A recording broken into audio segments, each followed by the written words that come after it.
In fact, હકીકતમાં સાચે જ વાવ is solely dedicated to Vishnu.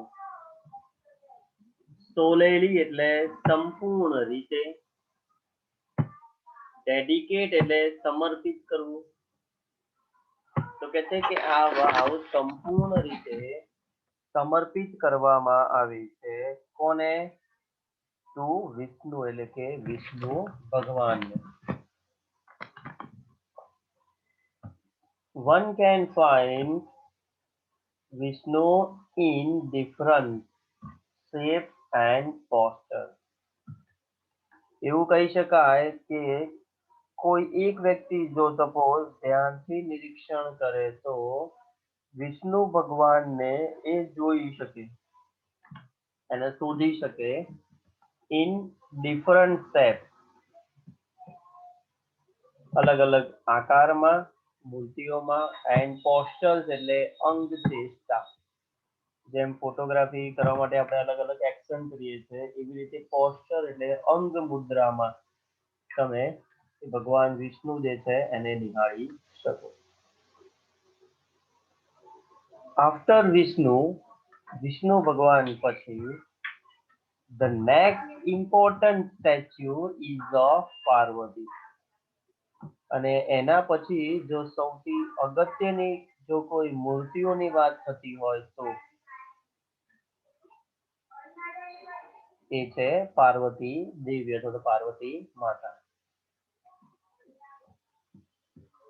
Nearly 15 galleries have the sculptures of Parvati. એવું કહેવામાં આવે છે કે લગભગ આશરે નિયરલી 15 ગેલેરીઝ એટલે 15 પ્રકારની ગેલેરી આ પાર્વતી માતાની મૂર્તિઓની કાં તો પછી સ્કલ્પચર્સ જે શિલ્પકૃતિ જે છે એ તમે નિહાળી શકો. 15 gallery. 12 statues of goddess Gauri together at the same place are rarely found anywhere. આમ આપણે એવું કહીએ છીએ કે ભાઈ પાર્વતી માતા હોય કે ગૌરી માતા એ બંને સેમ જ છે, બટ અહીં તમને ખબર પડે કે બીજી 12 જે મૂર્તિઓ છે એ ગૌરી માતાની એટલે કે દેવી ગૌરીની together at the same place, એક જ જગ્યાએ રાણીની વાવમાં એક જ જગ્યાએ ગૌરી અને પાર્વતીની મૂર્તિ સેમ. નામ કહેવાય છે સરખું પણ એની મૂર્તિઓ અલગ અલગ. આર રેરલી ફાઉન્ડ એનીવેર, અને આવી બીજી કોઈ જગ્યાએ મૂર્તિઓ કે શિલ્પકૃતિ તમને જોવા મળતી નથી. રેરલી એટલે ભાગ્યે જ જોવા મળે, તમને બીજે ક્યાંય ન જોવા મળે. માત્ર ને માત્ર the Sun Temple of Modera has it. Parvati અને ગૌરી બંનેની જોડે મૂર્તિ હોય અને એ માત્ર ને માત્ર તમને ક્યાં જોવા મળે? મોઢેરાનું સૂર્ય મંદિર. This wow has also all the 12 statues of Gauri. હમણાં આપણે જોયું આગળના ફકરામાં કે ગૌરીની 12 અલગ અલગ મૂર્તિઓ છે, તો એ 12 મૂર્તિઓના નામ અહીંયા આપણને આપેલા છે, 12 સ્ટેચ્યુ. જેમ કે કયા કયા? તો લાઈન સર આપણને ડિટેલ્સ આપેલી છે કે Uma, Parvati, Gauri, Lalita, શ્રિયા, Krishna, Maheshwari, Rambha, Savitri, ત્રિસંદા, તોતલ and Tripura.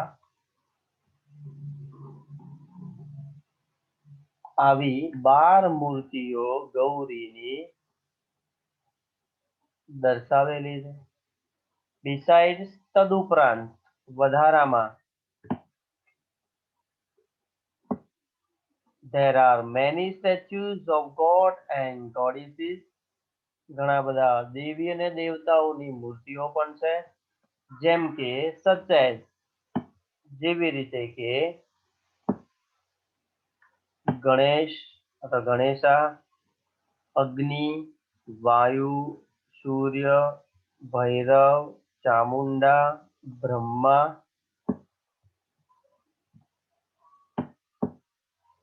Indra, Indrani, Vaishnavi, Varahi, Mahalakshmi, Kuber etcetera. એટલે કે વગેરે વગેરે જેવા ભગવાનની અને દેવી દેવતાઓની જે મૂર્તિઓ છે એ પણ અહીં આ વાવની અંદર પ્રેઝન્ટ છે. તો અહીંયા ચિત્રમાં તમે જોઈ શકો અલગ અલગ દેવીઓની મૂર્તિ, galleries of statue Gauri.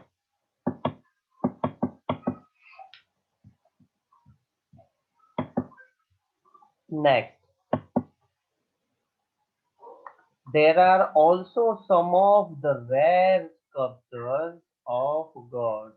Rare એટલે ભાગ્યે જ જોવા મળતા કેટલાક શિલ્પ સ્થાપત્યો અથવા તો શિલ્પ કૃતિઓ પણ તમે નિહાળી શકો.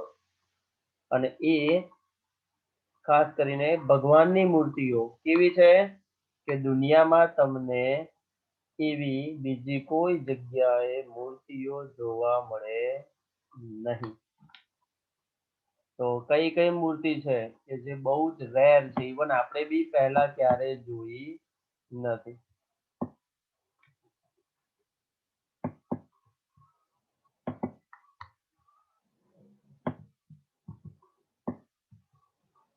So here one can find the statue of Lord Buddha with four hands. ધ્યાન રાખજો ખાસ અહીંયા અલગ રંગથી તમને ડિસ્ક્રાઇબ કરું છું કે લોર્ડ બુદ્ધ, ભગવાન બુદ્ધની વાત કરીએ તો નોર્મલી ભગવાન બુદ્ધની તમે જોયેલી જે મૂર્તિ પ્રતિમા કે કોઈ ફોટો હોય એ અલગ છે અને અહીંયા વાવમાં કોતરણી કરેલ અલગ છે. કોતરણી કરેલ છે એની અંદર શું છે વિથ ફોર હેન્ડ, ગૌતમ બુદ્ધની 4 હાથ વાળી શું છે મૂર્તિ, બધાથી વિપરીત.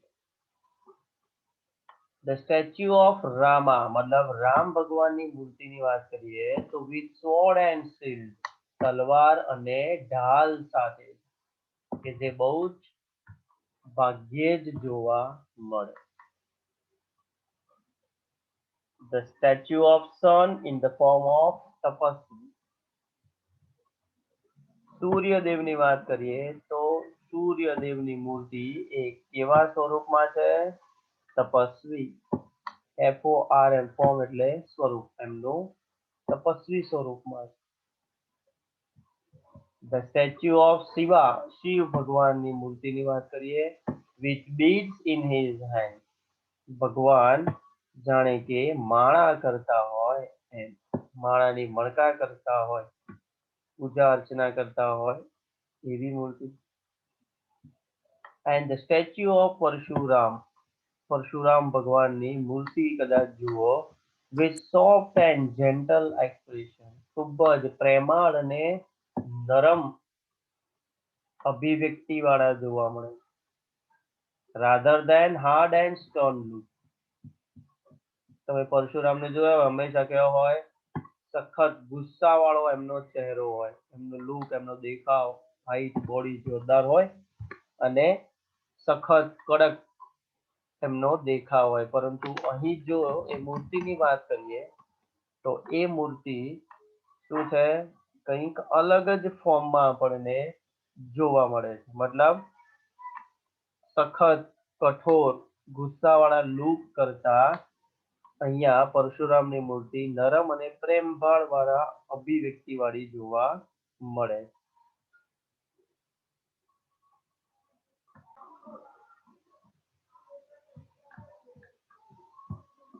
આગળ એવી વાત રજૂ કરે છે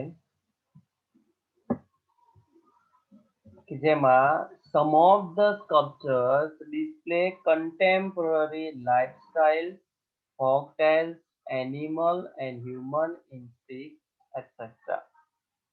Some of the sculptures એટલે કે કેટલીક જે કૃતિઓ છે શિલ્પ કૃતિઓ એ ડિસ્પ્લે કરે છે એટલે કે પ્રદર્શિત કરે છે કન્ટેમ્પરરી લાઈફસ્ટાઈલ, એટલે કે કન્ટેમ્પરરી એટલે અત્યારે હાલનું, વર્તમાનની લાઈફસ્ટાઈલ એટલે કે જીવન જીવવાની પદ્ધતિ. બરાબર. તમે આગળ જોયું કે વાવ ઘણા બધા વર્ષો પહેલા બની છે, તો કહે છે કે ભાઈ એ ભૂતકાળમાં જ્યારે બનેલી ત્યારે એ શિલ્પ કૃતિઓ જે હતા, જે કારીગર લોકો હતા, એમણે ભવિષ્યમાં શું થવાનું છે, ભવિષ્યમાં લોકોની લાઈફસ્ટાઈલ કેવી હશે, એ વસ્તુ પણ એ લોકોએ પ્રદર્શિત કરી હતી. એટલે કે વર્તમાન જીવનની જે લોકોની જીવન જીવવાની પદ્ધતિ હતી, એ પણ કદાચ અહીં તમે નિહાળી શકો. ફોક ટેલ્સ, લોક વાર્તાઓ, જૂના જમાનાની પૌરાણિક વાર્તાઓ, પંચતંત્રની વાર્તાઓ કે ભગવાનની ને જે બી વાર્તાઓ જે છે એ કદાચ એમાં જોવા મળે. એનિમલ, પ્રાણીઓ, એન્ડ હ્યુમન ઇન્સ્ટિક્ટ, ઇન્સ્ટિક્ટ એટલે વૃત્તિ,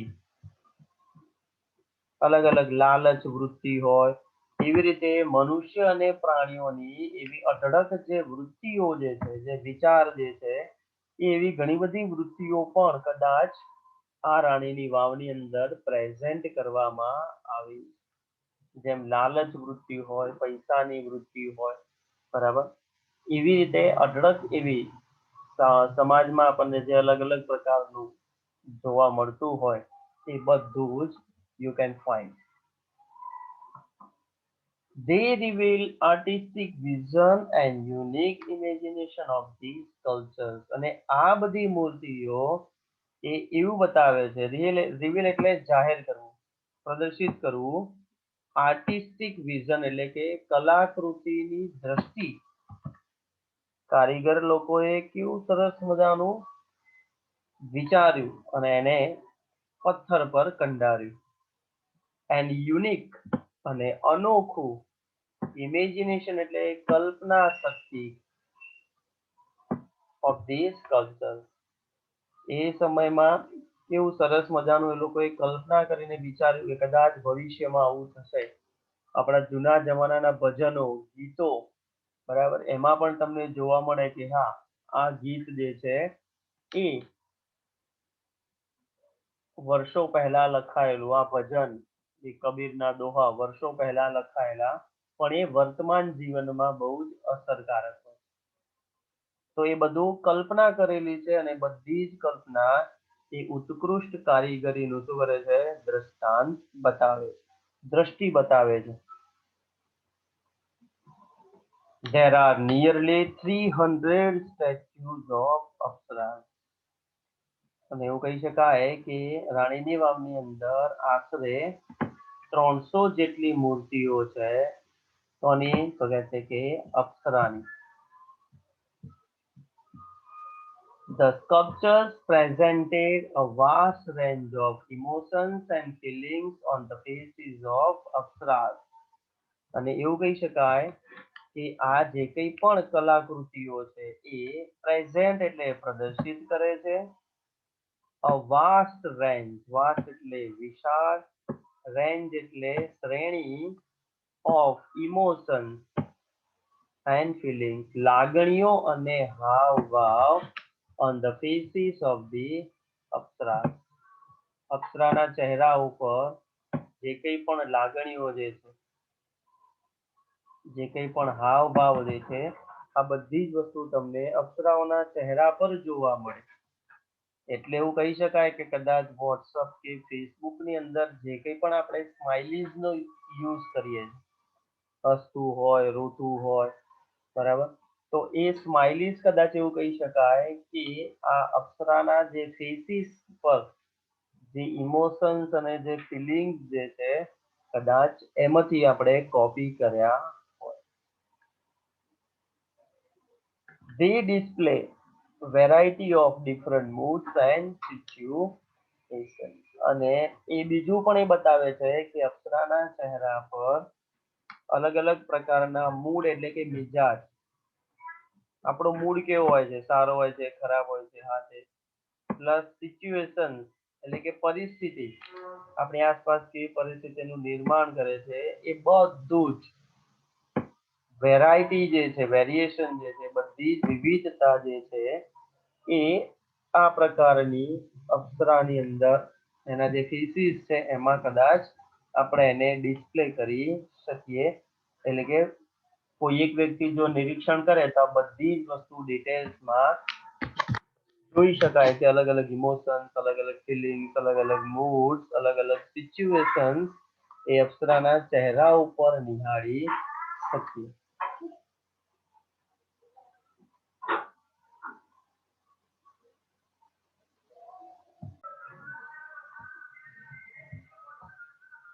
Next paragraph.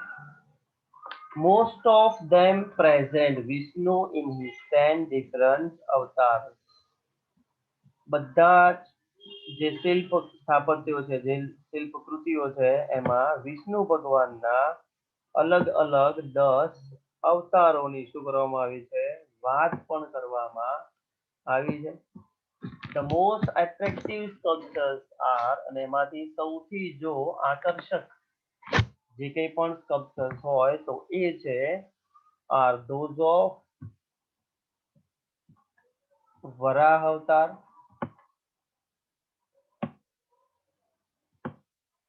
વામન અવતાર, નરસિંહ અવતાર, રામ અવતાર, કલ્કી અવતાર એન્ડ મહિષાસુર મર્દિની અવતાર. તો કહે છે કે ભગવાનના આવા ઘણા બધા જે અવતારો જે છે એની મૂર્તિઓ, એનું શિલ્પ સ્થાપત્ય, એની કૃતિઓ પણ આપણે રાણીની વાવમાં નિહાળી શકીએ. The Apsaras with 16 different makeup styles. અદ્ભુત કલાકૃતિનો નમૂનો એ પણ દર્શાવે છે કે અપ્સરાઓ જે છે એ અપ્સરાઓમાં 16 પ્રકારની વિવિધ મેકઅપ સ્ટાઇલ છે, સૌંદર્યની અલગ અલગ મેથડ, સ્ટાઇલ, પદ્ધતિઓ, રીતો છે. Add to the grace of this unmatched structure. Grace એટલે આ વસ્તુ સુંદરતામાં વધારો કરે છે. This unmatched structure, ક્યાંય મેળ ન ખાતું હોય એવું આ જે બાંધકામ જે છે, આ જે રચના છે એની અંદર કે ક્યાં મેકઅપ ને ક્યાં ભગવાનની વાતો, ક્યાં લાઈફસ્ટાઈલ, તો કે છે કે થોડેક અંશે મેળ ન ખાતી હોય બટ આવા પ્રકારની મેકઅપ સ્ટાઇલ્સ પણ અપ્સરાઓની અંદર કદાચ જોઈ શકાય અને એ જ મેકઅપ સ્ટાઇલ્સનો ઉપયોગ આપણે અત્યારે હાલ વર્તમાનમાં કરીએ. The chapel also focuses, અને આ વાવ એ ફોકસ કરે છે, ધ્યાન આકર્ષિત કરે છે, એના ઉપર કેન્દ્રિત કરે છે. On the holiness of water, પવિત્રતા, પાણીની પવિત્રતા પર પણ ફોકસ કરવામાં આવે. And its great significance in Indian culture, અને ભારતીય જે સંસ્કૃતિ છે એની અંદર એનું ખૂબ જ શું છે, ગ્રેટ એટલે મહાન, ભવ્ય, સિગ્નિફિકન્ટ એટલે મહત્વ. કહે છે કે ભારતીય જે સંસ્કૃતિ જે છે એની અંદર આ વાવ જે છે એ પાણીની પવિત્રતા માટે તો પ્રસિદ્ધ છે જ, એના સિવાય આ વાવનું અને આ પાણીનું મહત્વ પણ ખૂબ જ વધારે છે.